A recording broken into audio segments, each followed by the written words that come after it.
The slap didn't sound like skin on skin. It sounded like fine china cracking in a quiet museum. My glasses sailed from my face, skittered across the parquet of the Blue Ridge Manor ballroom, and shattered beneath a crystal chandelier that threw 1,000 indifferent stars across 130 stunned guests. My cheek burned, but the pain in my chest spread like frost. Sloane, my brand-new daughter-in-law in silk that cost more than my car, lowered her hand with theatrical precision and smiled at me the way a wolf smiles at a fence. "That's what you get for being selfish," she said, voice bright enough to slice. "A woman your age doesn't need that much space. Noah and I need your apartment. We need privacy to start our real life." People looked anywhere but at me. A cousin stared hard at a centerpiece. A groomsman coughed into a napkin. My son, Noah, studied the gleam of his shoe as if it contained scripture. The quartet stopped on a dissonant chord that vibrated in the rafters, then fell into a silence so complete I could hear the click of my own throat when I swallowed. If you've made it this far into my story, do one thing for me. Like, subscribe, and tell me in the comments where you're listening from. I want to know how far truth can travel when it finally leaves the mouth that's been holding it back.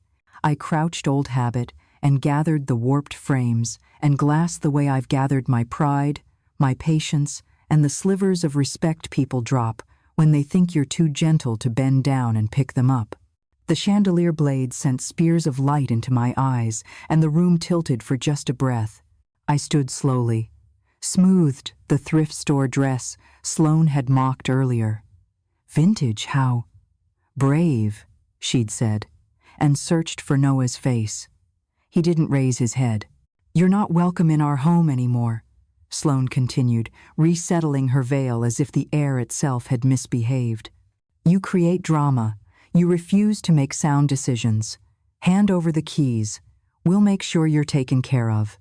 I thought of the key's weight, the little iron leaf that has warmed my palm for decades, and something inside me settled instead of breaking. I nodded to no one, turned, and walked through rows of staring people who preferred spectacle to spine. The doors opened on mountain air as cool as a blessing. The night smelled like wet stone and boxwood.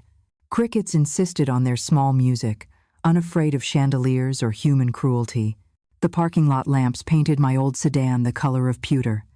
I slid into the driver's seat and didn't start the engine. My fingers found my phone in that worn leather purse Sloane called Grandma's satchel, and dialed a number I've always kept memorized, the way you memorize the location of the fire extinguisher you pray you'll never need. "Raj," I said when he answered on the second ring. "It's Lila. I need you at Blue Ridge Manor. Bring the folder. The whole folder." His voice lost its warmth and snapped into the clean lines of his profession. "Are you certain? Because once we do this, Lila, there's no turning back," I finished. "Yes, 30 minutes, please." I ended the call and leaned my forehead against the steering wheel. Beyond the hedges, the party's string lights wobbled like captured fireflies. Laughter flared and died. I watched clouds move across the moon with the patience that has been my oldest friend. The left side of my face pulsed to the rhythm of the quartet's aborted waltz. People think I am small. A florist with soil under her nails and a 10-year-old car, a widow with a tidy pension and a knack for stretching a dollar like pie dough. It is a shape I have worn like a cardigan, comfortable, colorless, forgettable. My late husband, Thomas, and I chose it when we realized that money is a kind of megaphone and a kind of magnet, and we wanted to be neither loud nor hunted. He used to say, "Visible wealth draws lightning. Invisible wealth builds a shelter." After he died, I learned to sit quietly beneath that roof and listen to storms pass. Sloane never much liked quiet. The first time she breezed into my apartment, she stood at the panoramic window and pretended to admire the view of downtown Asheville, shouldering up against the blue humps of the mountains. But her eyes flicked not to the skyline, not to the jacaranda I've coaxed to bloom and fail and bloom again, but to the crown molding, the floorboards, the elevator fob. She inhaled the space the way a developer inhales a parcel, measurements instead of memories.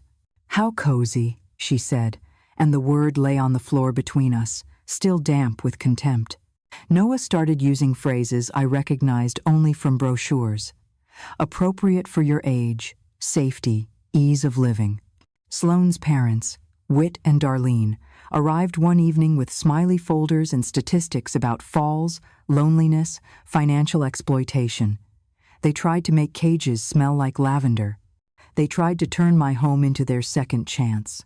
When people rehearse a script that makes them feel moral, they begin to speak louder. They forget someone like me has ears and a long, slow memory. I heard Whit on the phone in my kitchen, murmuring about liquidating non-performing assets. I watched Darlene trace my hallway with the tip of a manicured finger and say to Sloane, 2 bedrooms, big closets, this would be perfect for starting out. I found a business card left mistakenly in my recycling, a guardianship attorney who advertises swift outcomes for concerned families. I said very little. And then I called a friend in real estate for a favor I hated to ask. The numbers she gave me were a lit fuse. Noah and Sloane's rent 3 months late, wedding on credit, 2 cars they couldn't afford, washed weekly, and posted to the internet like trophies. Meanwhile, my son made inquiries about power of attorney and what courts look for when deciding capacity. He didn't choose a predatory mother-in-law over me. He chose the easy story of a helpless old woman over the complicated truth of his own mother. The oaks shifted, whispering. I watched my hands still steady, still mine rest on the steering wheel, and thought of the folder Raj would bring. Inside, the stitches I'd sewn to keep our complicated truth from unraveling. Records of 3 years of transfers I had made quietly to keep Noah's ship from sinking. Lease guarantees signed without fanfare. A cancellation letter drafted months ago, waiting for a date. Medical evaluations stamped by my physician, because I know what rumors do when they're fed. An amended will that points away from blood and toward need. The spare key to a version of myself I haven't been in a long time. The woman who can walk into a room and turn on a light no matter who shouts for darkness. A golf cart rumbled past, the estate manager ferrying a stray bridesmaid to the restrooms. Her tulle fluttered like fog. Somewhere a guest laughed too loudly. Somewhere a phone camera stayed open. I pictured Sloane back under those chandeliers, telling anyone who would listen that she'd finally done what good wives do, protect their marriage from the dead weight of a needy mother. I pictured Noah beside her, jaw flexing, the way it did when he lied as a child and hated himself for it. It is a strange thing to feel your heart break and harden in the same hour. I pressed my fingers, gently, to the hot bloom on my cheek. My eyes stung. The first tears I let fall were for the boy I raised. The second were for the woman who had mistaken silence for love. The last were not tears at all, but something clearer. Headlights slipped through the hedge, sleek, familiar. Raj parked 3 spaces down and got out with the leather portfolio cradled like a violin. He looked at me through the windshield, measuring what I hadn't said, then came to my door and opened it as if I were stepping into court, or a church, or a battlefield. "Last chance to stay small," he said quietly. I took the portfolio. It was heavier than I remembered, the way truth is heavier when you carry it instead of hiding it under your coat. I've been small long enough. Together, we walked back toward the ballroom, past the manicured magnolias and the little sign that said, "Please no sparklers," near the hedge. The violins had started again. A valiant waltz trying to pretend nothing had happened. When we reached the tall doors, Raj paused, and I saw my reflection in the brass hair pinned in the simple twist Thomas loved, eyes neither young nor old, just awake. If you're still with me, subscribe, and tell me where you're listening from.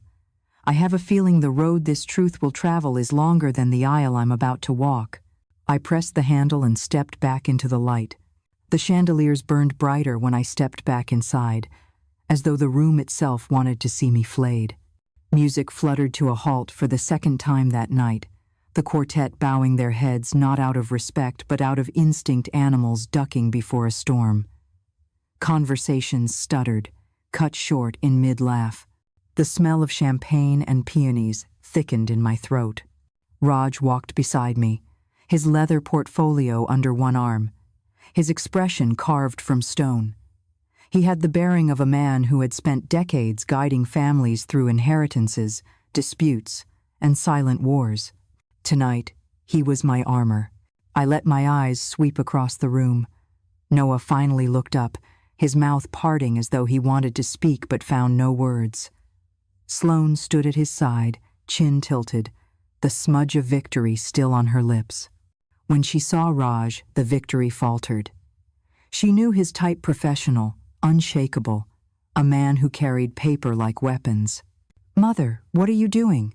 Noah asked, his voice higher than I remembered from childhood. I ignored him. Raj clicked open the portfolio with a sound that cut through the hush.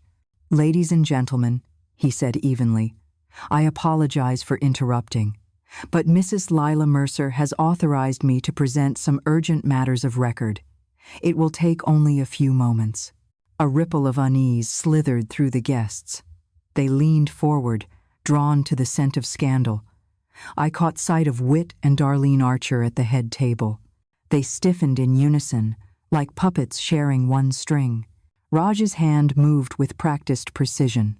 First, he read, "Effective immediately, the financial guarantee provided by Mrs. Mercer for her son's lease has been revoked. Notice has been filed. The landlord will expect alternate arrangements within 30 days. Gasps punctured the air. Noah blinked, confusion twisting his features. "Financial guarantee?" he murmured. Sloane's fingers curled into his sleeve. "She's bluffing," but her knuckles were white. "Second," Raj continued, his tone relentless, "all monthly transfers Mrs. Mercer has made into her son's accounts, averaging $4,500, are permanently suspended. This includes credit card payments, vehicle insurance, and assorted living expenses." The murmurs thickened into whispers. A few guests pulled out phones, already recording. Darlene Archer's mouth formed a hard line. Whit's face paled, then flushed red. "That's impossible," Sloane cried, her voice shrill. "She works in a flower shop. Look at her car. She's been penniless her whole life." I finally spoke. My voice carried across the ballroom, steadier than I expected. "Appearances deceive, Sloane. Thomas and I chose modesty. We learned long ago that wealth attracts vultures. So we lived simply and kept our fortune quiet. Tonight, you and Noah should be grateful for that silence. Because for 3 years, it's the only reason you could play at this life of yours." Noah's face twisted, recognition flickering like lightning in his eyes. He knew, deep down, the late rent that mysteriously vanished. The credit cards brought current. The vacation he believed was financed by a tax refund. He had suspected, but suspicion is easy to bury when it benefits you. "Third," Raj said, his final page crisp, "the guaranteed payment for this very celebration has been rescinded. The ballroom management will require immediate settlement or will suspend services." All at once, the music, the laughter, the shallow bravado collapsed into silence so sharp it rang. Victor Ruiz, the ballroom manager, stepped forward from the shadows, his face stern. "You heard him," he said to the bride and groom. "Payment must be secured before midnight." Guests exchanged glances. A few began edging toward the doors, unwilling to remain tethered to a sinking ship. Sloane's scream shattered the air. "You bitter old woman, you've ruined everything. You've humiliated us on our wedding day." Her mascara streaked down her cheeks. I met her eyes and spoke so everyone could hear. "No, Sloane, I did not ruin your wedding. You did. The moment you slapped me in front of 100 witnesses. The moment you mistook kindness for weakness." The words rolled through the ballroom like a bell tolling. I could see shoulders stiffen, guests shifting, recording, whispering. They would carry this story out into Asheville by morning. Noah stumbled forward, his voice breaking. "Mom, please stop this. We can talk about it later. You're making a scene." I turned to him, my own son, the boy I once rocked through fevers, the man who now flinched from truth. "Noah, the scene was made the moment you stood silent while your wife raised her hand against me, the moment you allowed her greed to eclipse your honor." He opened his mouth, but nothing came. Raj closed the portfolio with a decisive snap. "One last matter," he said.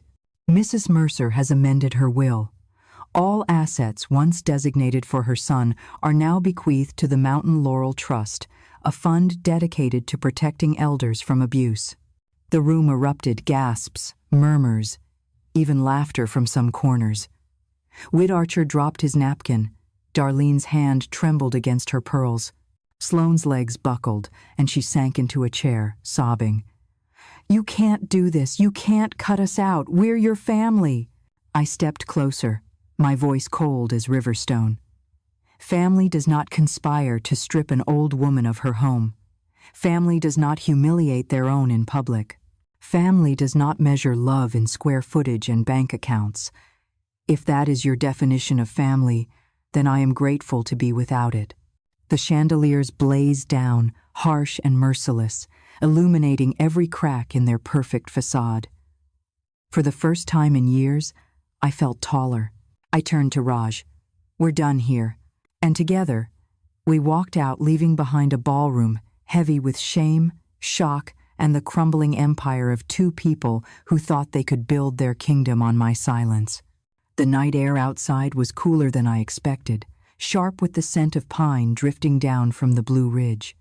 My lungs expanded as though they had been shackled for years, and only now could they take their first full breath.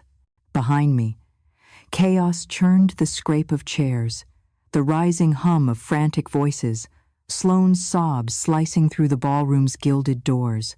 Raj placed a steady hand on my elbow. "Mrs. Mercer," he said quietly, "there is no undoing this. You've severed every lifeline they thought they had." "I know." My voice carried none of the trembling I felt inside. "But they severed me first." From the corner of the lot, a familiar silhouette emerged, Mrs. Etta Calloway, my neighbor of 2 decades. She was bundled in her shawl, clutching a small purse, eyes wide with a mixture of shock and pride. "Lila," she whispered, "I saw everything. They tried to bury you alive in there, but you rose up like a flame." I embraced her, realizing my own hands were still shaking. "Etta, you shouldn't have come." "Nonsense," she replied, her grip fierce despite her 80 years. "I've watched you be quiet for too long. Tonight you remembered who you are." Her words lit something inside me, something I hadn't dared to feel in years. Defiance, yes, but also a dangerous kind of freedom. As we stood there, the ballroom doors slammed open. Noah stumbled out, his tie askew, his eyes wild. He looked like a man standing at the edge of a cliff, searching for a foothold. "Mom," he gasped, "please don't leave like this. We can talk. I didn't know how far she was pushing you. I thought—" His words broke, scattered like glass. I studied him under the harsh glow of the parking lamps. The boy I raised was still somewhere inside, but buried beneath years of weakness and greed. "You thought wrong, Noah. You chose her silence over my dignity, and tonight you both learned what that costs." His lips trembled. He glanced back toward the ballroom, where Victor Ruiz's stern voice was booming about overdue payment. Guests streamed out, faces tight with gossip and pity. Noah reached for me, but Raj stepped forward, his presence a wall between us. "This isn't the place," Raj said firmly. Noah's hand fell. His shoulders slumped, and for a moment, I thought he might crumple right there on the pavement. Then Sloane's shriek echoed from inside. "Noah, get back here. They're demanding the money." He looked at me one last time, despair etched across his face, before running back to the mess he had chosen. Etta exhaled softly. "You gave him a choice." He walked back into the fire. I nodded, though my throat ached with grief. I can't save a man who refuses to step out of the flames. Raj opened the car door for me. "Mrs. Mercer," he said gently, "there's more we need to discuss. The will, the trust, the media. This will not stay contained in Asheville." "I don't want it contained," I murmured, sliding into the seat. "If my humiliation went public, then so should the truth. Let the whole world know what happens when a woman refuses to be erased." As the car pulled away, I looked once more at the ballroom.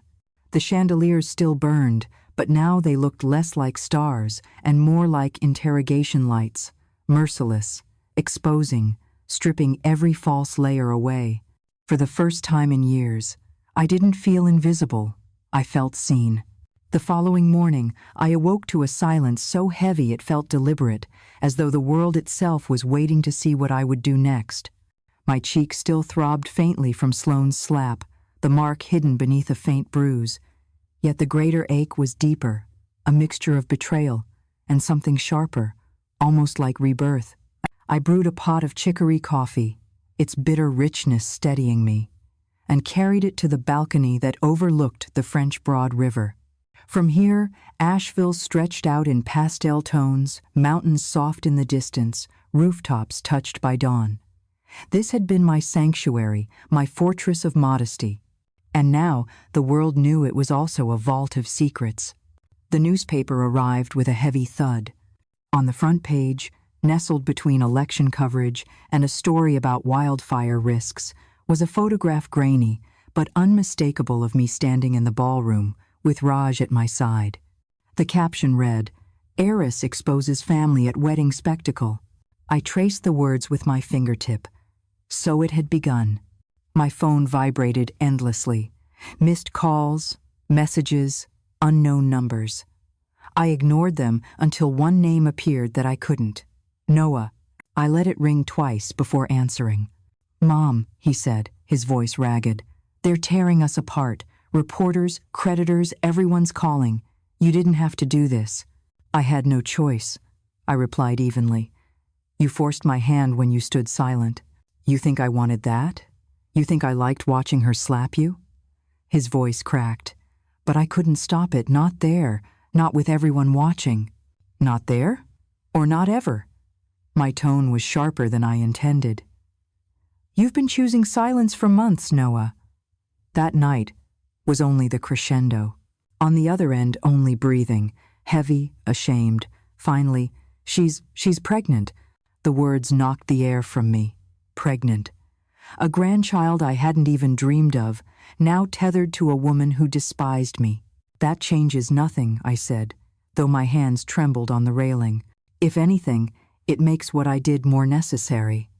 That child deserves parents who know the value of truth, not parasites who live off deception." He muttered something too low to catch, then hung up. The dial tone hummed like a dirge. I stood frozen for a long time, until a knock startled me. When I opened the door, Etta stood there again, a wicker basket of cornbread in her arms. Beside her was a younger man in a crisp suit, his expression professional but kind. "Lila," Etta said, bustling in. "This here is my nephew, Jordan. He's an attorney. He saw the news and insisted on coming." Jordan extended his hand. "Mrs. Mercer, forgive the intrusion, but I believe you'll need counsel beyond financial advisement. If your son and his wife are desperate, they may attempt to challenge your competency. I've seen it before." I blinked. Challenge my competency? The idea felt absurd, and yet, hadn't Sloane's family already tried to paint me as fragile, incapable, too old to manage my affairs? Jordan placed a folder on my dining table. "I've started compiling cases similar to yours. Seniors stripped of their homes, bank accounts drained, reputations smeared. You'd be surprised how many never fight back." I touched the folder as if it were an anchor. "Then maybe it's time they had someone to follow." Etta squeezed my shoulder. "That's what I told him. You're not just fighting for yourself anymore, Lila. You're fighting for all of us." The thought settled in my chest like an ember catching flame. For the first time since the slap, I realized this story was no longer only mine. By the week's end, the fallout had spiraled into a spectacle no one could ignore. The Asheville Gazette ran another feature. Wedding of the year becomes scandal of the decade. My face stared back at me from every newsstand, alternately painted as villain or hero depending on the writer's leanings. Reporters camped outside my building, their lenses glinting like hungry eyes. I pulled my curtains tighter and poured another cup of coffee, but the walls seemed thinner, their questions seeping through. Did she betray her own son? Was the bride justified? Through it all, Raj remained calm. "Lila," he said one morning as we reviewed documents at my kitchen table, "the best defense is not silence, it's ownership. If you let them write your story, they'll twist it.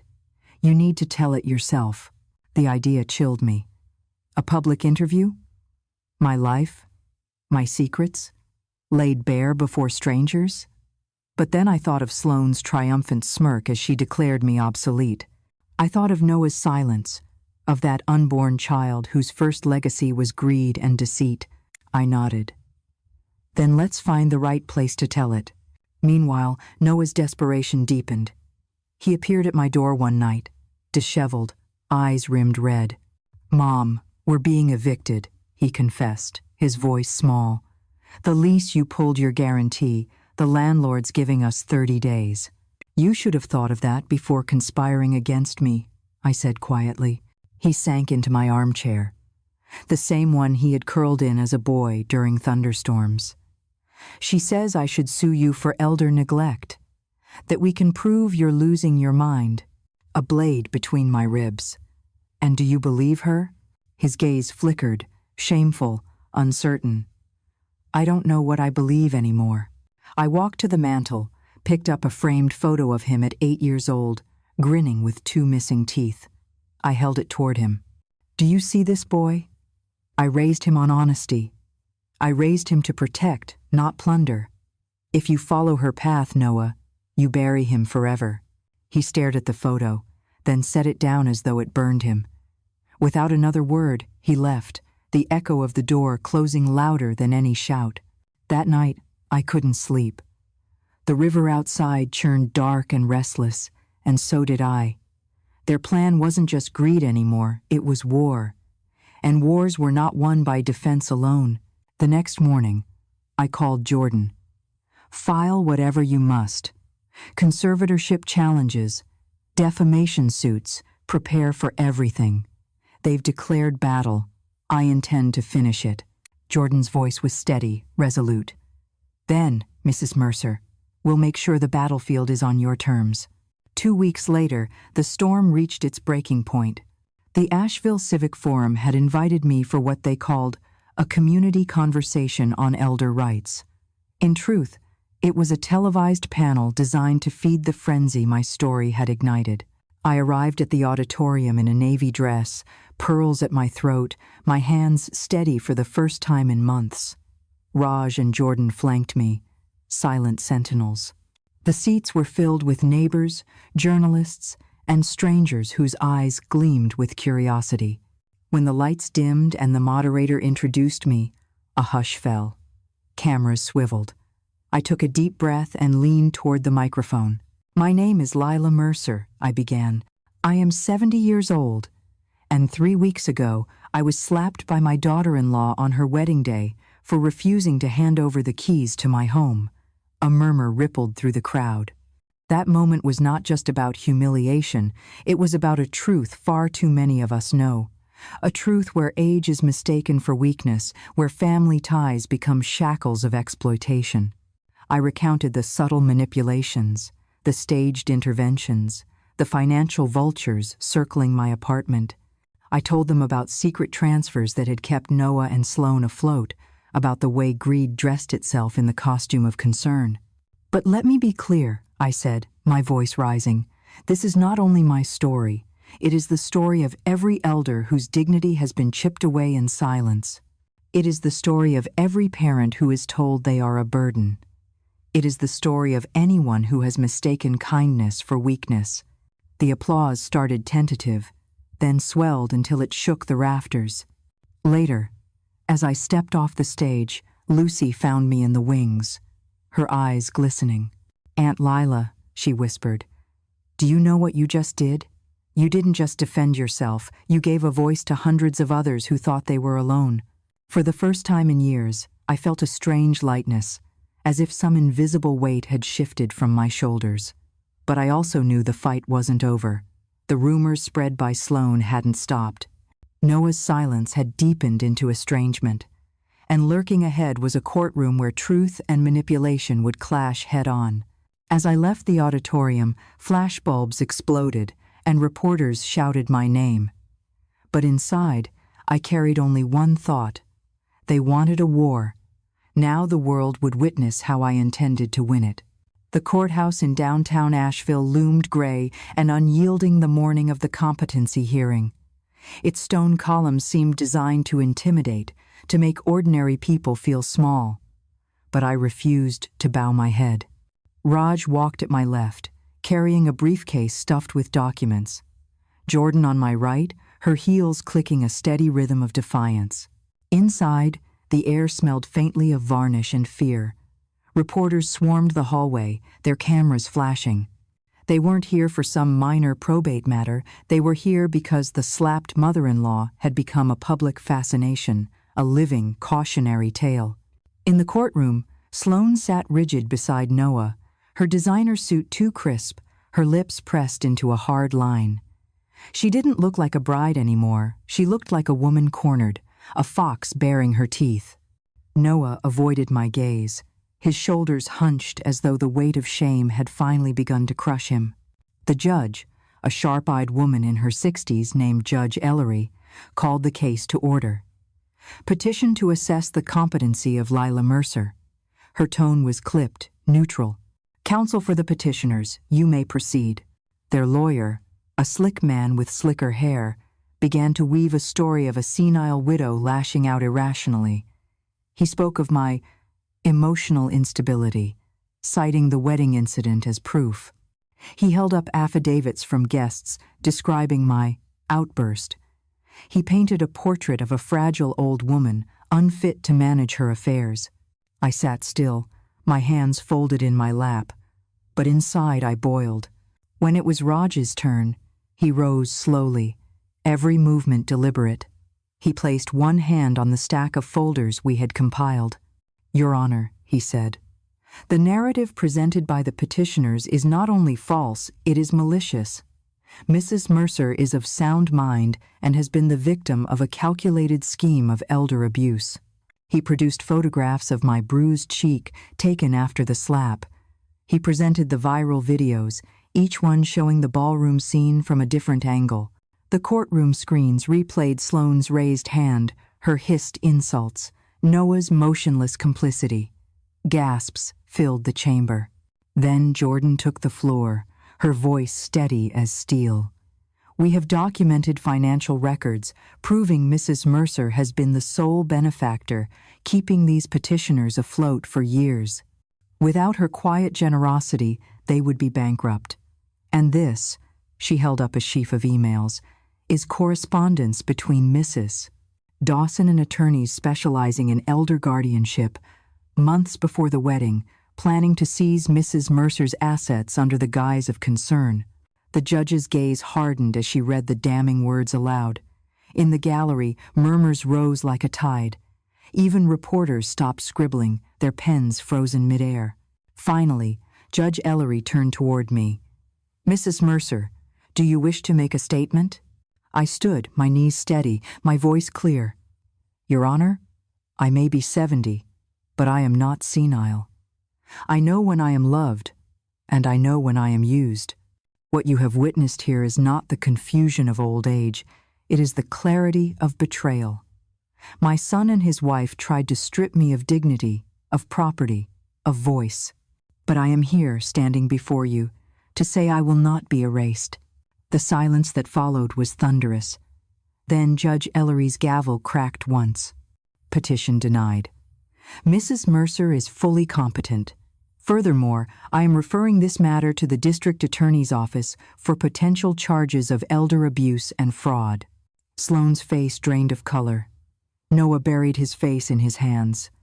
And I, for the first time in years, felt the sweet, sharp taste of justice. The news spread faster than wildfire. By evening, every local station was replaying the footage from the courthouse, Sloane's pale face, Noah's collapse into silence, and my words echoing in the solemn chamber. Headlines read, "Elder Abuse Scheme Exposed in Asheville Court," and "Widow Defends Herself Against Greedy Heirs." I sat on my balcony that night with Joseph, my steadfast neighbor, sipping chamomile tea while the cicadas hummed in the distance. "Lila," he said softly, "you've not only defended yourself, you've defended countless others who never had the strength to fight back." But peace was still far off. 2 days later, Lucy arrived with a manila envelope, her eyes wide. "Aunt Lila," she whispered, "you need to see this." Inside were photocopies of new documents, evidence that Sloane had opened credit cards in Noah's name, using my address as collateral. The balance was already in the thousands. Rage surged hot in my chest. "Even after being exposed in court," I murmured, "she's still grasping at straws." Raj confirmed it the next morning. "They're desperate, Mrs. Mercer. The DA's office is considering indictments, but in the meantime, they'll claw for anything they can. It's not over." That afternoon, I met with Amelia, my real estate friend, who had uncovered even more. Sloane had attempted to list my apartment for sale online, disguised through a proxy. The audacity left Amelia shaking her head. She thinks she's untouchable. But the digital trail is there. We can crush her with this. And yet, through the anger, my heart ached for Noah. I caught sight of him one evening from my window, standing across the street under the lamplight, his shoulders slumped, a figure carved from regret. He didn't approach, didn't knock, just lingered as if tethered by a guilt too heavy to carry. Then he vanished into the night. Inside my apartment, I sat at my desk and opened my old leather-bound journal.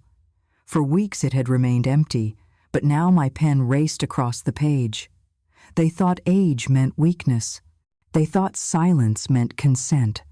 But tonight I know the truth. Strength grows sharper with time, and silence can become the loudest roar when broken. The war wasn't over. But the tide had turned. The grand jury indictments came quicker than any of us expected. Within 2 weeks, both Sloane and Noah were formally charged with fraud, conspiracy, and elder financial abuse. The courtroom gasped when the charges were read aloud. Sloane, once so smug in her designer heels, sat trembling, mascara streaking down her cheeks. Noah simply looked hollow, a shadow of the son I had raised. "Mrs. Mercer," Raj whispered as we stepped out of the courthouse, "this is bigger than one family. Your case will set precedent here in North Carolina. Judges will cite it when protecting other seniors. You're not just fighting for yourself anymore." His words sank deep.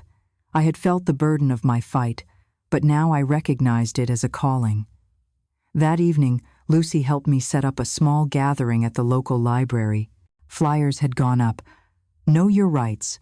Protecting seniors from financial exploitation." I expected a handful of curious neighbors. Instead, more than 50 people filled the room, gray-haired widows, retired veterans, even middle-aged children who whispered of siblings plotting against their parents. Their eyes locked on me, searching for guidance. I shared everything. The manipulations, the ambush at my apartment, the slap at the wedding, the humiliations whispered behind my back. When I finished, the room erupted into applause, not because my story was unique, but because it was theirs too. From that moment, I knew the foundation had to be born. With Joseph and Amelia as my first board members, and Lucy volunteering her evenings, we drafted our mission to provide legal aid, counseling, and emergency support for seniors exploited by their families. The local news covered our launch, and suddenly calls poured in from towns I had never even visited. We were overwhelmed but determined.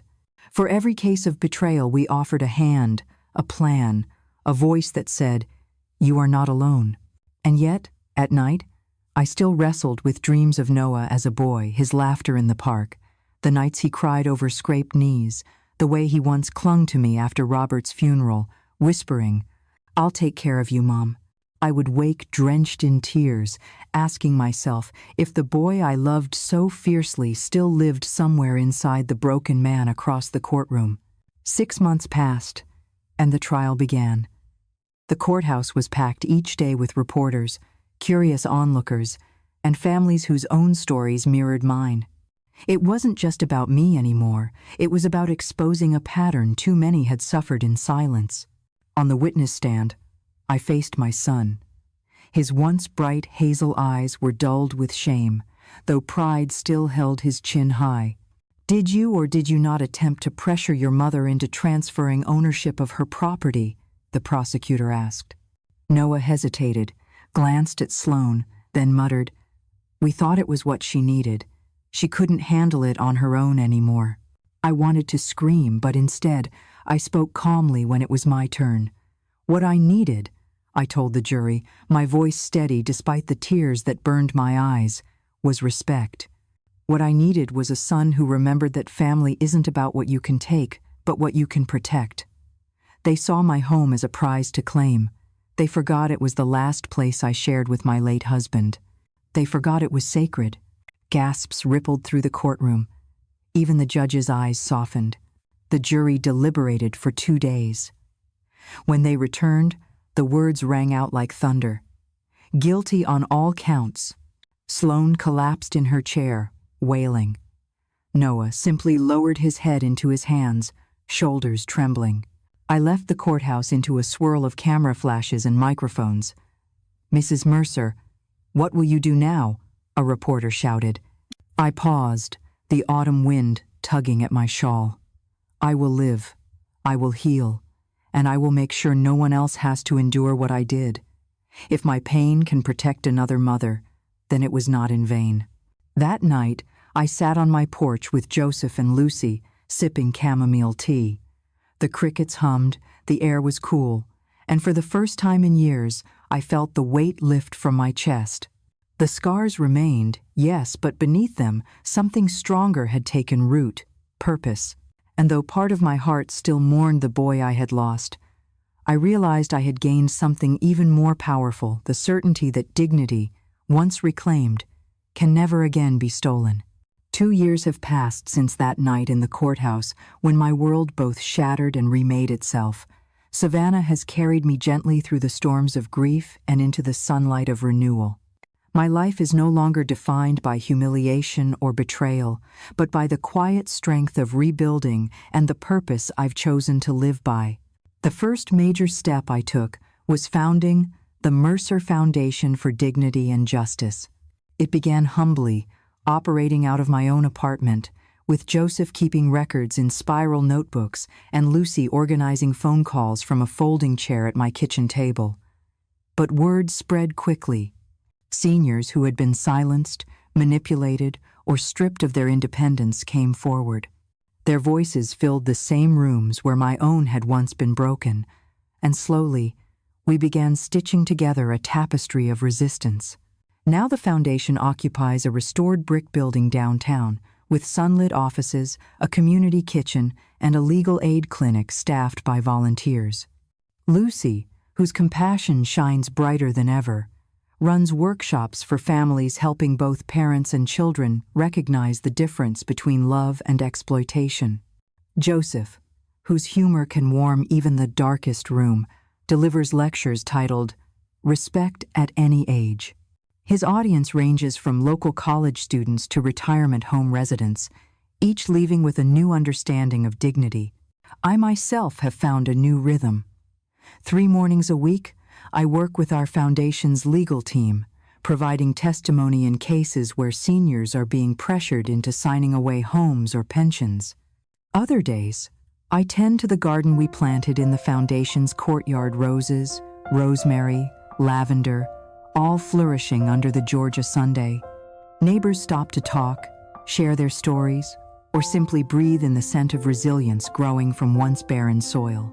And yet, even as the seasons turn, the wound of Noah remains. He reached out only once in these 2 years, sending a letter written in a shaky hand. It wasn't an apology. It was a plea for money. Mother, I have a son now, your grandson. Don't let him suffer because of our mistakes. I sat with that letter for days, my heart torn in two. The thought of a grandson innocent, unknowing pierced me deeply. But I also knew that enabling Noah again would only repeat the cycle of betrayal.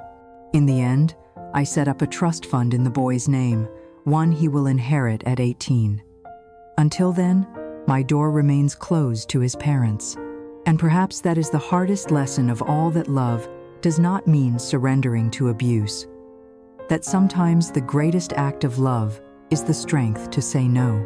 I still ask myself, in quiet moments on the porch as the cicadas sing, would I do it all again? The answer always rises, calm and unshaken, yes. 1,000 times, yes. Because the night my cheek burned from Juliet's slap was the night I rediscovered my worth. Did you like my story? And which city are you listening from? Let's meet in the comments. If you liked it, you can support me by sending a super thanks so I can keep bringing more stories like this. Thank you so much for your sweet support. I'm looking forward to your comments on the story. On the screen, you can see 2 new life stories that I highly recommend. There's so much more ahead. Don't forget to subscribe. See you in the next life story with love and respect.